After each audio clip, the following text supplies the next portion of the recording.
Assalamualaikum warahmatullahi wabarakatuh.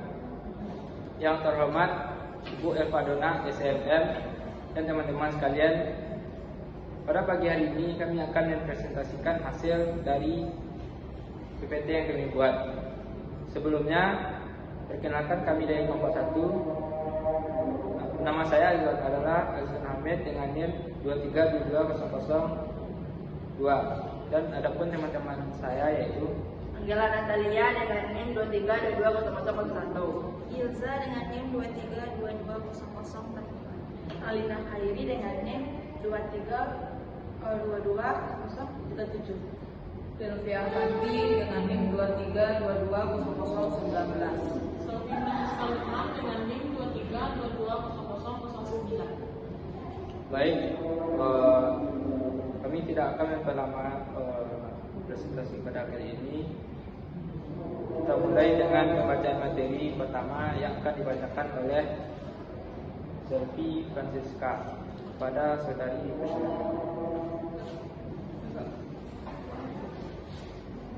Materinya yaitu Overview of Multivariate Method, adalah metode multivariat yang menganalisis hubungan dan pola antar beberapa variabel secara bersamaan.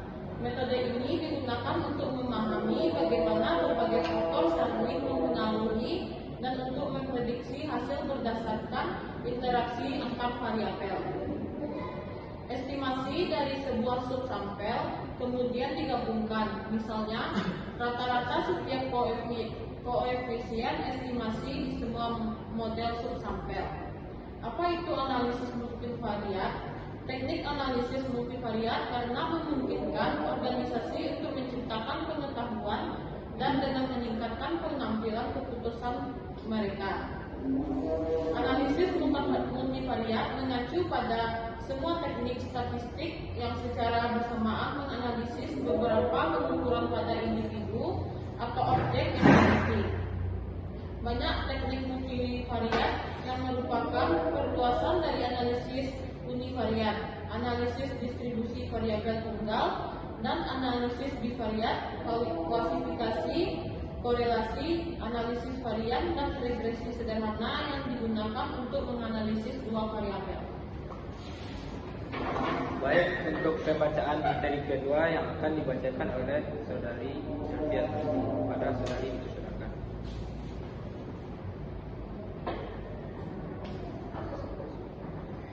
Beberapa konsep dasar analisis multivariat yaitu yang pertama, variasi, yaitu blok penyusun analisis multivariat kombinasi linear variabel dengan bobot yang ditentukan secara empiris, di mana X adalah variabel teramati dan W adalah bobot yang ditentukan oleh teknik multivariat. Yang kedua, skala pengukuran. Data dapat diklasifikasikan ke dalam salah satu data dua kategori, non-metrik kualitatif dan metrik kuantitatif, berdasarkan jenis atribut atau karakteristik yang direpresentasikannya. Yang ketiga, penjualan pengukuran non-metrik. Jika seorang laki-laki, ia tidak mungkin perempuan. Jumlah, jenis kelamin tidak mungkin, hanya status menjadi laki-laki atau perempuan. Yang keempat, skala pengukuran metrik. Variabel yang diukur secara metrik mencerminkan kuantitas atau derajat relatif dan sesuai untuk atribut yang melibatkan jumlah atau besaran. Yang kelima, skala rasio. Skala rasio merupakan bentuk presisi pengukuran tertinggi karena memiliki keunggulan dari semua skala yang lebih rendah ditambah titik non absolut.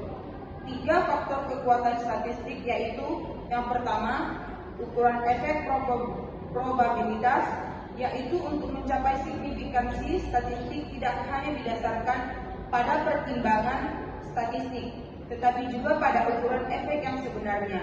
Jika sebuah perusahaan penurunan berat badan mengklaim programnya menghasilkan penurunan berat badan rata-rata 25 pound, 25 pound adalah ukuran efeknya. Yang kedua, alfa. Ketika alfa menjadi lebih terbatas, daya menurun. Pedoman konvensional menyarankan tingkat alfa sebesar 0,05 atau 0,01. Penelitian harus mempertimbangkan dampak tingkat alfa tertentu pada daya sebelum memiliki tingkat alfa. Yang ketiga, ukuran sampel pada tingkat alfa apapun. Peningkatan ukuran sampel selalu menghasilkan daya yang lebih besar untuk di statistik. Terima kasih.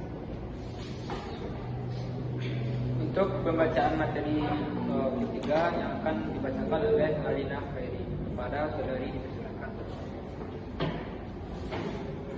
Jenis-jenis teknik multivariasi. Yang pertama, komponen utama dan analisis faktor umum. Yang kedua, regresi terganda dan koreksi terganda. Yang ketiga, analisis diskriminan terganda dan regresi logistik. Yang keempat, analisis koreksi konik. Yang kelima, analisis multivariat atau dan konvarians. Yang keenam, analisis gabungan. Yang ketujuh, analisis klaster. Yang ke-8, pemetaan persepsi juga dikenal sebagai penanggalan multidimensi. Yang ke-9, analisis providensi. Yang ke-10, pemodelan pemasaan struktural dan analisis faktor konfirmatori. Manfaat mengurangi kesalahan pengukuran. Yang pertama, memberikan kekuatan statistik yang lebih kuat. Yang kedua, meningkatkan hasil penelitian. Yang ketiga, membuat hubungan antar variabel lebih akurat. Dampak kesalahan pengukuran, yaitu harus selalu meningkatkan validitas dan reliabilitas. Kesalahan pengukuran sulit terlihat langsung. Kesalahan pengukuran yang pertama, mengganggu hubungan antar variabel. Yang kedua, membuat hasil teknik multivariat kurang efektif.